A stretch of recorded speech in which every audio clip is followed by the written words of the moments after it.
Hello दोस्तों, स्वागत है आपका हमारे channel career update bye engineer में। मैं हूं रंजन राज और आज हम लोग डिस्कस करने वाले हैं CITS एंट्रेंस एग्ज़ाम का प्रीवियस ईयर क्वेश्चन।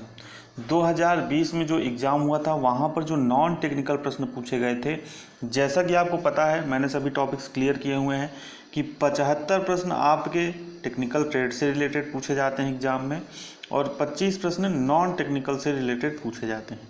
तो आज हम लोग डिस्कस करने वाले हैं 2020 में जो CITS एंट्रेंस एग्ज़ाम में नॉन टेक्निकल के प्रश्न पूछे गए थे उसको हम लोग डिस्कस करने वाले हैं।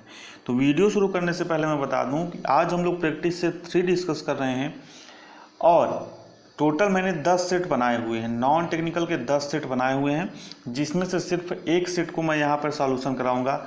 बाकी 9 सेट का लिंक यानी कि टोटल 10 सेट का लिंक आपको डिस्क्रिप्शन बॉक्स में मिल जाएगा PDF के फॉर्म में। वहाँ से आप इसको डाउनलोड कर सकते हैं और अपनी तैयारी देख सकते हैं, क्योंकि जब तक आप अपने से सॉल्व नहीं करेंगे तब तक इसका कोई फ़ायदा नहीं होगा। ठीक है, तो लिंक आपको डिस्क्रिप्शन बॉक्स में मिल जाएगा। टोटल 10 सेट हैं और एक सेट में आपके 25 प्रश्न हैं यहाँ पर। ठीक है, तो वहाँ से आप सेट को डाउनलोड करके फुल सेट भी उपलब्ध है हमारा, fitter, Turner, machinist, electrician, fashion design technology का, तो उसको भी डाउनलोड करके आप अपनी प्रैक्टिस कर सकते हैं और ये देख सकते हैं कि किस तरह के प्रश्न CITS एंट्रेंस एग्जाम में पूछे जाते हैं। यहाँ पे और कोई समस्या हो तो आप इस नंबर पर कॉल कर सकते हैं 63 90 50 85 32। इस नंबर पर आप क्या कर सकते हैं, व्हाट्सएप कर सकते हैं, कॉल नहीं करेंगे, व्हाट्सएप कर सकते हैं यहाँ पर। तो देखिए यहाँ पे नॉन टेक्निकल है, सभी ट्रेड के लिए है। ये जो प्रश्न पत्र है, जो मॉडल पेपर है, सभी ट्रेड के लिए है, तो आपको परेशान होने की ज़रूरत नहीं है। 25 प्रश्न है, यानी कि एग्जाम की दृष्टि से मैंने इसको रखा है, तो 25 प्रश्न आपसे पूछे जाते हैं नॉन टेक्निकल। टाइम आपको दिया गया है इसके लिए 30 मिनट का। ठीक है, और आप यहाँ पे देख सकते हैं based on previous year questions. चलिए बढ़ते हैं, हम लोग शुरू करते हैं आज का अपना वीडियो। देखिए पहला क्वेश्चन है, ये देखिए ये प्रश्न जो है जहाँ पे लिखा होगा CITS एंट्रेंस 2020, इसका मतलब ये जो प्रश्न है ये CITS के एंट्रेंस एग्जाम में पूछा गया था। तो पहला प्रश्न है, यहाँ पे आप देख सकते हैं 2121 प्लस 5959 माइनस 3131।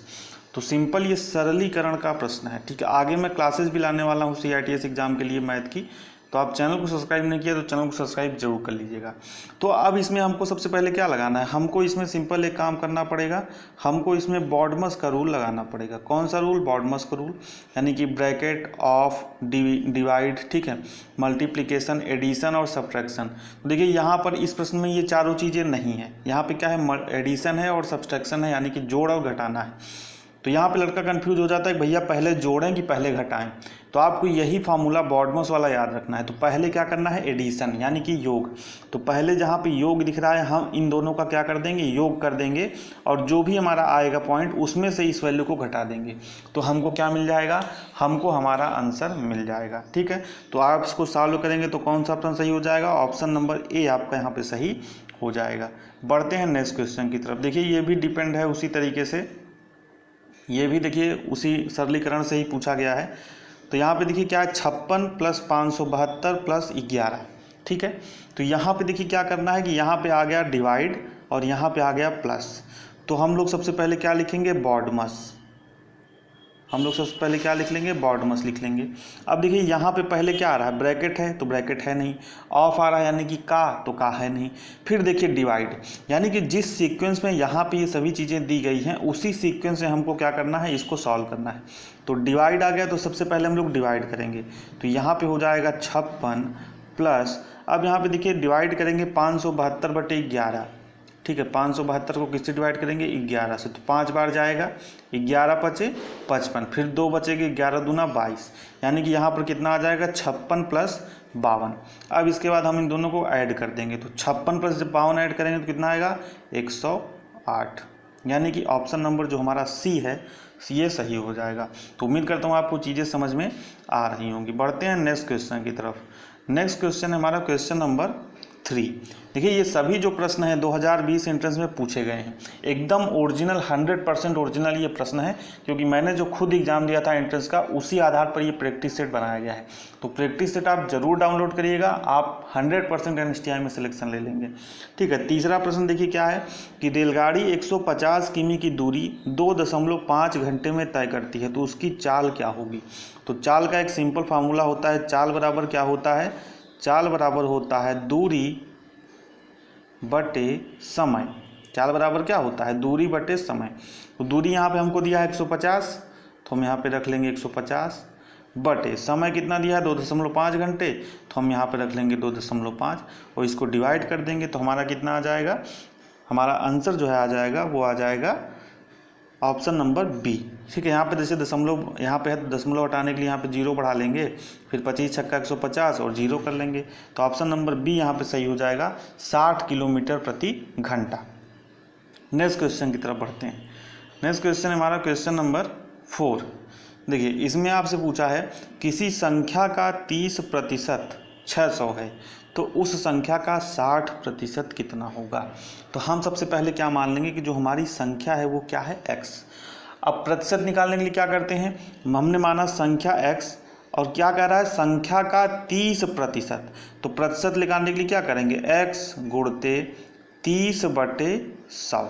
ठीक है, ये हमारा निकल गया, संख्या का 30% इतना ही होगा और संख्या का 30% बराबर कितना दिया है 600। ठीक है, अब आप इसको सॉल्व कर लीजिए, यहाँ से ये कट जाएगा, ठीक है 2 बार जाएगा, 600 यहाँ पे कर लीजिए, तो यहाँ से 2 बार जाएगा तो यहाँ पे आएगा 20 और यहाँ पे 100 इधर जाएगा तो मल्टीप्लाई हो जाएगा, तो x बराबर हमारा आ जाएगा 2000। ठीक है, यानी कि जो संख्या है वो हमको क्या हो गई, वो संख्या हमको मिल गई। अब क्या कह रहा है कि इस संख्या का 60% कितना होगा, तो इसको आइए निकाल लेते हैं। संख्या जब हमको मिल गई 2000 तो 60% निकालने के लिए क्या करेंगे, गुणते 60/100। यहाँ 2 जीरो से ये 2 जीरो कट जाएगा और 20 का मल्टीप्लाई हो जाएगा 60 में, तो कितना आ जाएगा, हमारा आ जाएगा 1200। यानी कि उस संख्या का जो 60% होगा वो कितना होगा 1200। तो ऑप्शन नंबर बी आपका यहाँ पे सही हो जाएगा। तो देखिए सभी प्रश्न जो है एंट्रेंस एग्जाम में पूछे गए हैं। नेक्स्ट क्वेश्चन की तरफ बढ़ते हैं। नेक्स्ट क्वेश्चन है क्वेश्चन नंबर 5।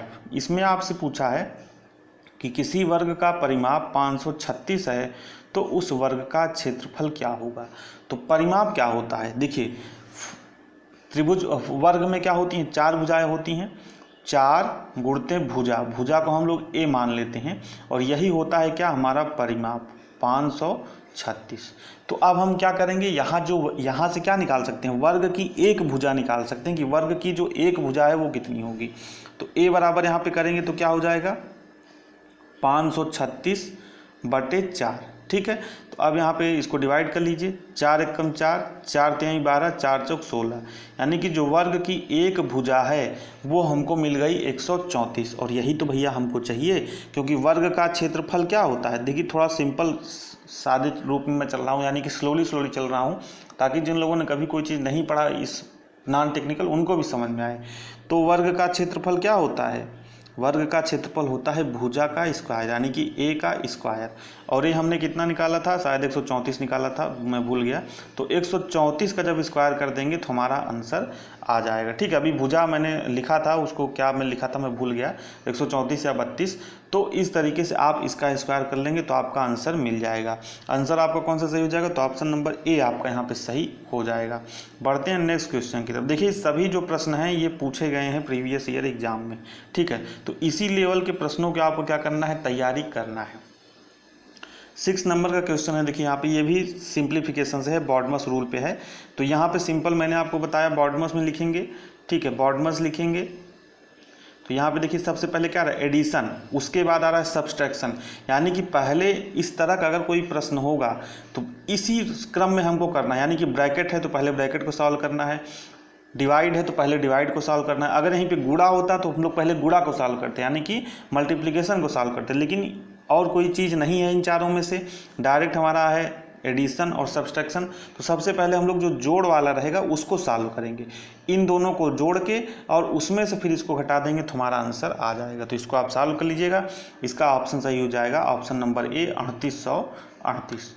बढ़ते हैं नेक्स्ट क्वेश्चन की तरफ। देखिए ये बहुत ज़्यादा इंपॉर्टेंट क्वेश्चन है और ये हर एग्जाम में पूछा जाता है, रेलवे के एग्जाम हो चाहे एसएससी का एग्जाम हो, सिंपल क्वेश्चन है, हर एग्जाम में ये प्रश्न पूछे जाते हैं। इसमें आपसे पूछा है एक साधारण अष्टकोण, अष्टकोण मतलब जिसमें अष्टभुजाएं हों, इस तरीके से अष्टभुजाएं जिसमें होती हैं वही हमारा क्या होता है, ऑक्टागन होता है। तो आपसे पूछा है कि ऑक्टागन के आंतरिक कोणों का योग होता है, यानी कि ऑक्टागन के जो आंतरिक कोण होंगे उनका योग कितना होगा। तो इसके लिए आपको एक सिंपल फार्मूला याद रखना पड़ेगा। इसका जो फार्मूला होता है वो होता है n-2 गुणते 180, जहाँ पर n क्या है, n है भुजाओं की संख्या। तो यहाँ पे अष्टकोण है तो इसमें 8 भुजाएं होंगी, षटकोण रहेगा तो 6 भुजाएं रहेंगी, पंचभुज रहेगा तो 5 भुजाएं रहेंगी। ठीक है, तो यहाँ पे हमको 8 रख देना है, 8 - 2, ठीक है, गुणते 180। तो यहाँ पे 6 आएगा, तो यहाँ पे 6 गुणते 180 हो जाएगा, और इसको आप जब सॉल्व करेंगे तो आपका आएगा 1080, यानी कि ऑप्शन नंबर बी आपका यहाँ पे सही हो जाएगा। नेक्स्ट क्वेश्चन की तरफ बढ़ते हैं। ये भी देखिए बहुत इंपॉर्टेंट क्वेश्चन है। फार्मूला अगर आपको नहीं पता तो आप इसमें कुछ नहीं कर सकते। जैसे कि पिछले प्रश्न में फार्मूला नहीं पता तो आप कुछ नहीं कर सकते, वैसे इस प्रश्न में भी अगर आपको फार्मूला नहीं पता है तो आप कुछ नहीं कर सकते। तो क्षेत्रफल और आयतन से जुड़े जो फार्मूले हैं वो आपको याद रखने हैं। ठीक है, तो इसमें देखिए क्या पूछा है कि एक समषटभुज, इसमें षटभुज पूछ लिया कि भुजा 2 सेंटीमीटर है तो उसका क्षेत्रफल ज्ञात कीजिए। ठीक है, तो समषटभुज का जो क्षेत्रफल होता है उसका फार्मूला होता है 3√3, ये नोट कर लीजिए, आप सभी नोट्स बनाते जाइए, बटे 2 × a², जहाँ पे a क्या है, भुजा है, यानी कि भुजा का स्क्वायर। ठीक है, तो बराबर यहाँ पे कर लेते हैं, इसको सॉल्व कर लेते हैं। 3√3/2 इंटू भुजा कितना दिया है 2, और 2 का स्क्वायर करेंगे कितना आएगा 4। तो यहाँ पे देखिए 2 से 2 दूना 4 और 2 तिहाई 6, इसका इसमें मल्टीप्लिकेशन हो जाएगा तो कितना आएगा 6√3। लेकिन यहाँ पे भाई 6√3 तो कोई ऑप्शन ही नहीं दिया है, तो यहाँ पे √3 का जो वैल्यू होता है उसने क्या कर दिया है, इसमें 6 में मल्टीप्लिकेशन कर दिया है। तो √3 का वैल्यू कितना होता है 1.732। तो जब इसमें मल्टीप्लाई करेंगे तो आपका आंसर आ जाएगा, और ऑप्शन नंबर सी आपका यहाँ पे सही हो जाएगा 10.392 सेंटीमीटर। ठीक है, बढ़ते हैं नेक्स्ट क्वेश्चन की तरफ हम लोग। देखिए नेक्स्ट क्वेश्चन आपसे पूछा है कि किसी वृत्त का क्षेत्रफल 616 सेंटीमीटर स्क्वायर हो तो वृत्त की परिधि ज्ञात कीजिए। तो थोड़ा इसमें से आपको कैलकुलेशन करना पड़ेगा। तो देखिए क्षेत्रफल का फार्मूला क्या होता है, क्षेत्रफल का फार्मूला होता है πr² बराबर 616 आपको दिया है। क्षेत्रफल बराबर कितना दिया है 616, पाई का मान यहाँ पे रखेंगे 22/7, ठीक है, गुणते r हमको ज्ञात ही करना है, r² बराबर 616। ठीक है, अब देखिए इसको काटिए आप। ठीक है, तो इसको सबसे पहले हम लोग काटते हैं 11 से 2 बार जाएगा, 11 दूना 22, और इसको काटेंगे तो 11 × 5 = 55 और 11 × 6 = 66। ठीक है, फिर इसको काट दीजिए, 2 यहाँ पे है तो 2 से काटिए, 2 दूना 4 और 2 × 8 = 16। ठीक है, r² बराबर क्या आ जाएगा 7, हमारा इधर चला जाएगा और 28 से मल्टीप्लाई हो जाएगा, तो r² बराबर हमारा आ जाएगा 7 × 28। ठीक है, जब आप इसको मल्टीप्लाई करेंगे तो कितना आएगा, r² बराबर आएगा 196। ठीक है, अब r निकालना है हमको, तो ये अंडर रूट में हो जाएगा 196, और इसका वर्गमूल कितना होता है 14, तो r बराबर हमारा कितना आ जाएगा 14 सेंटीमीटर। ठीक है, अब देखिए r जब हमको मिल गया तो हम क्या कर सकते हैं, परिधि को आसानी से निकाल सकते हैं। r हमारा कितना है 14 सेंटीमीटर, इसको आप नोट कर लीजिए।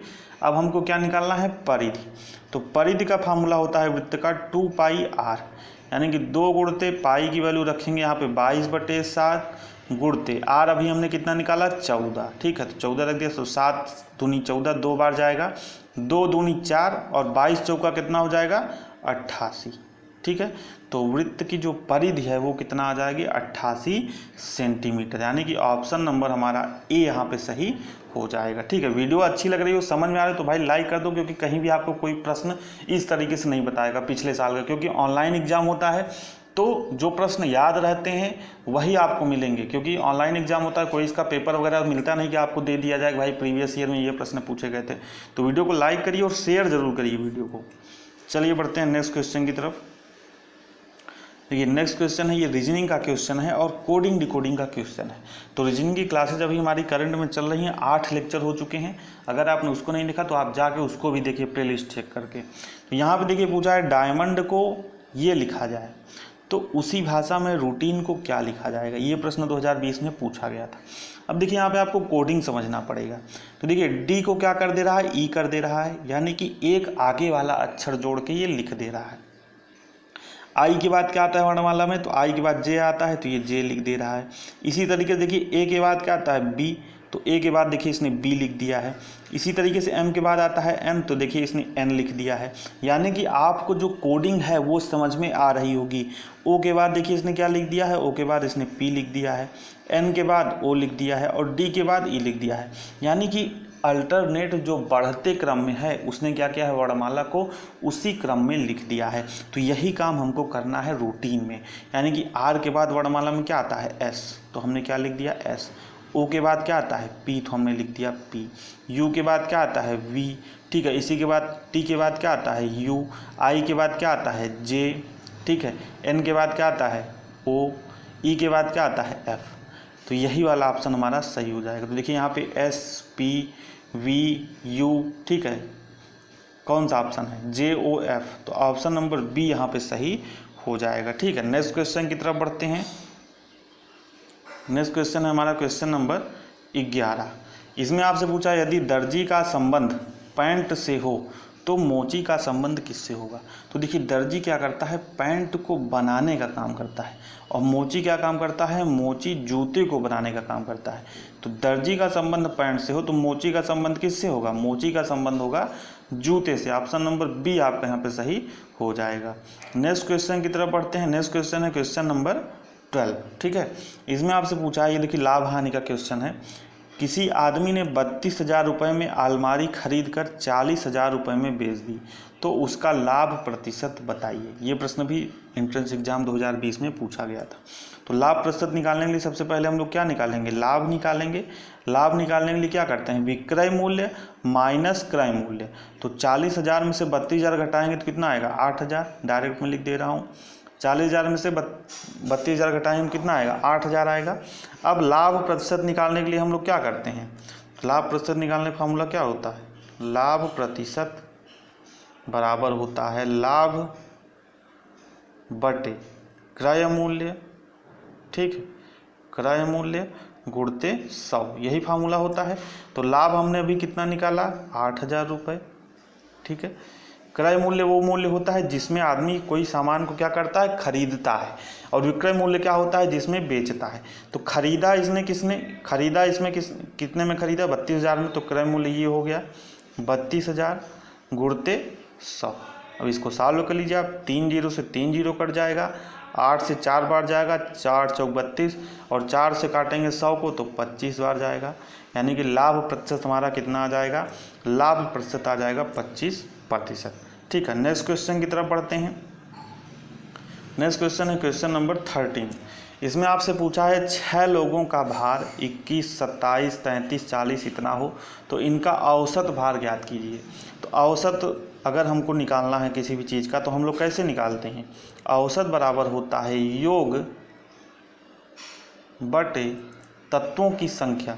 ठीक है, अगर अंक दिया है तो अंक कर सकते हैं, तत्वों की संख्या या अंकों की संख्या, ठीक है, कुछ भी आप इसको बोल सकते हैं।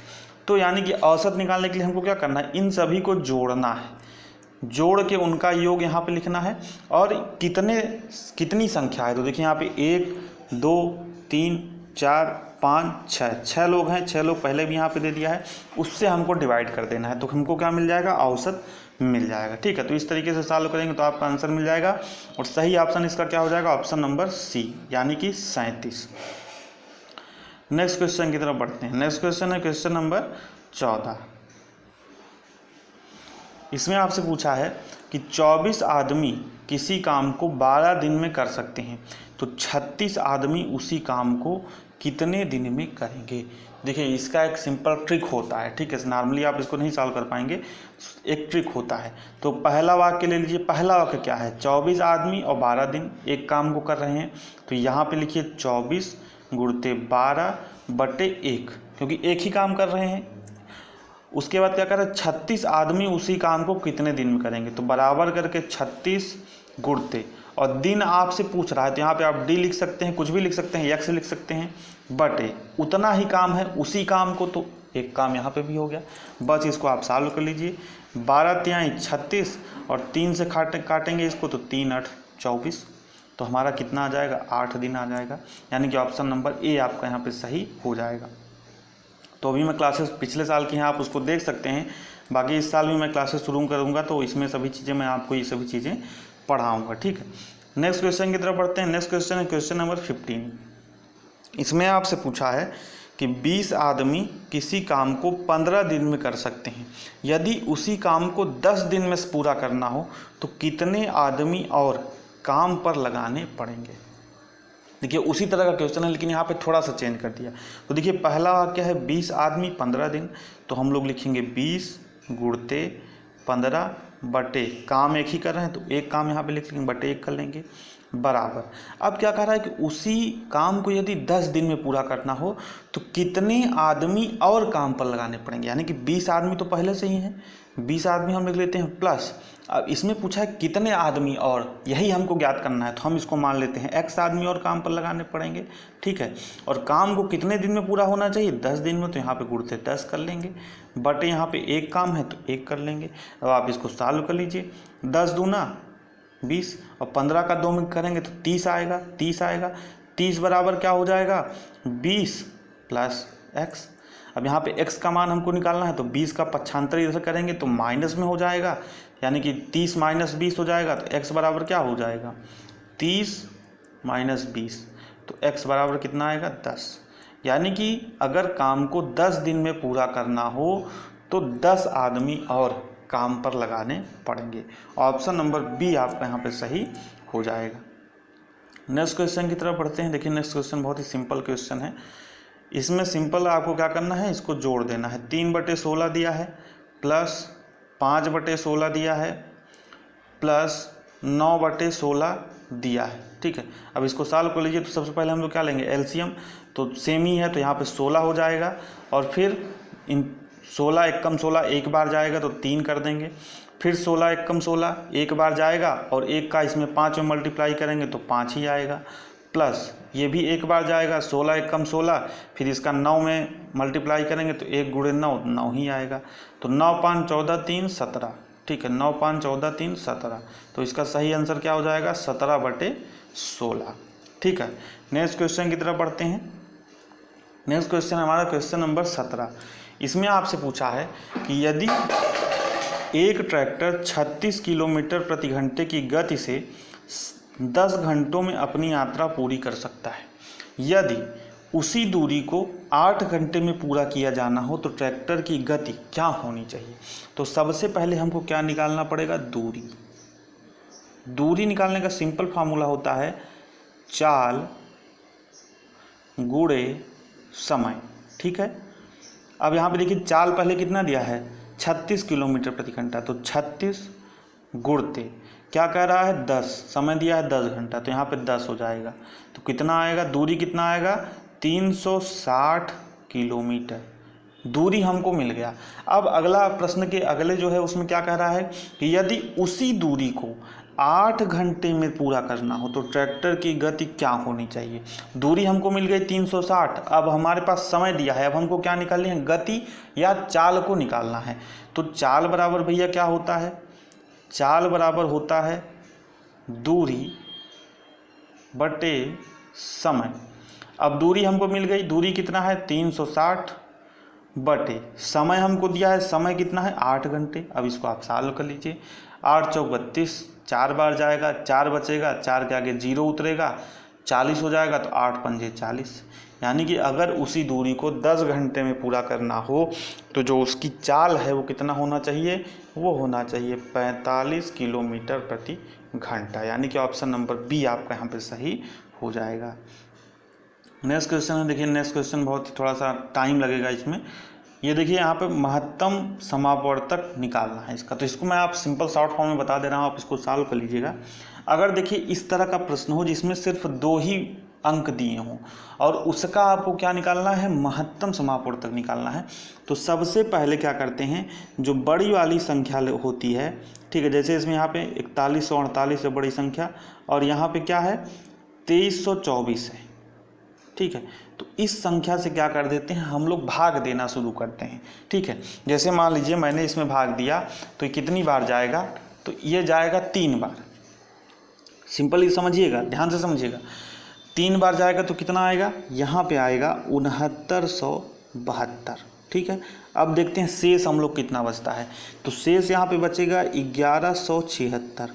अब देखिए ध्यान से समझिएगा, आपको क्या करना है, स्टेप कब तक करना है।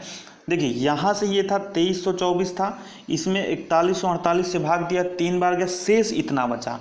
अब ये जो शेष बचता है ना, इसी को हम लोग क्या बना लेते हैं, भाजक बना लेते हैं।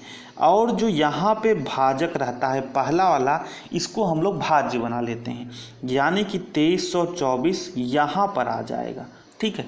अब यहाँ पे फिर से भाग देंगे, तो यहाँ पे फिर से भाग देते हैं तो कितनी बार जाएगा, 1 बार जाएगा सिर्फ। तो यहाँ पे क्या हो जाएगा 1176, ध्यान से समझिएगा।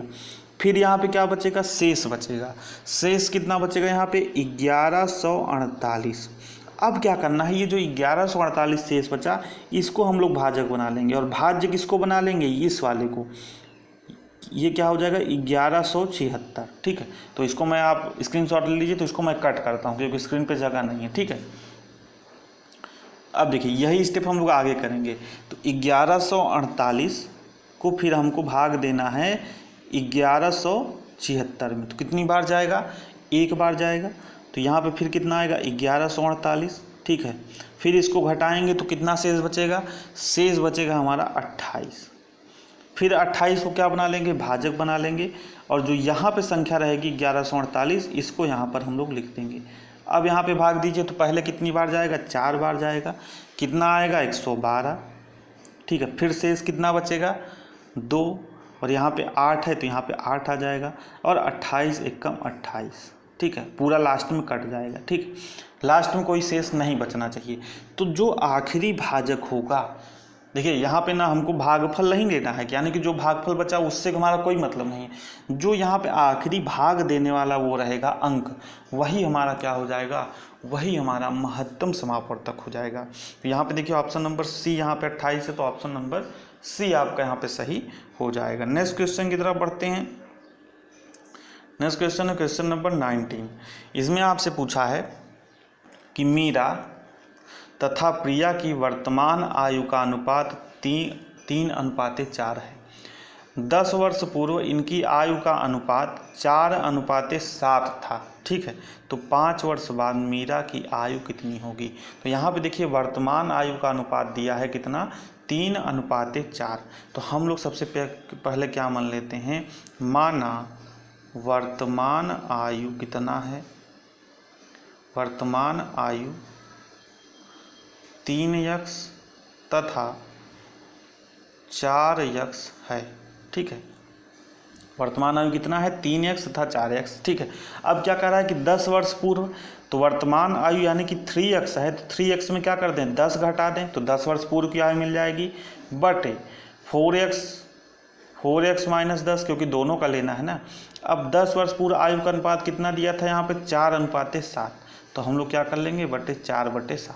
अब इसको यहाँ से 7 को इधर मल्टीप्लाई करेंगे, तिरिया गुणा करेंगे, और 4 को इससे मल्टीप्लाई करेंगे। उसके बाद हमको एक इक्वेशन मिल जाएगी, ठीक है। इक्वेशन देखिए क्या मिलेगी, हमारे पास आ जाएगा 21x माइनस 70 बराबर 16x माइनस 40, ठीक है।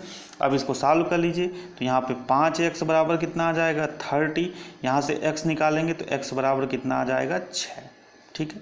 अब देखिए हमको किससे मतलब है, मीरा की आयु से।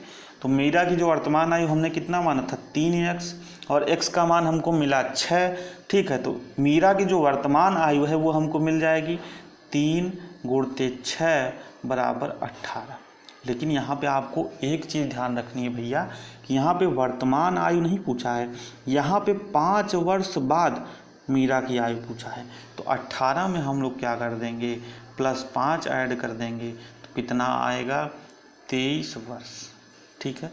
तो 5 वर्ष बाद मीरा की आयु कितनी होगी, 23 वर्ष, यानी कि ऑप्शन नंबर सी आपका यहाँ पे सही हो जाएगा। चलिए नेक्स्ट क्वेश्चन की तरफ बढ़ते हैं।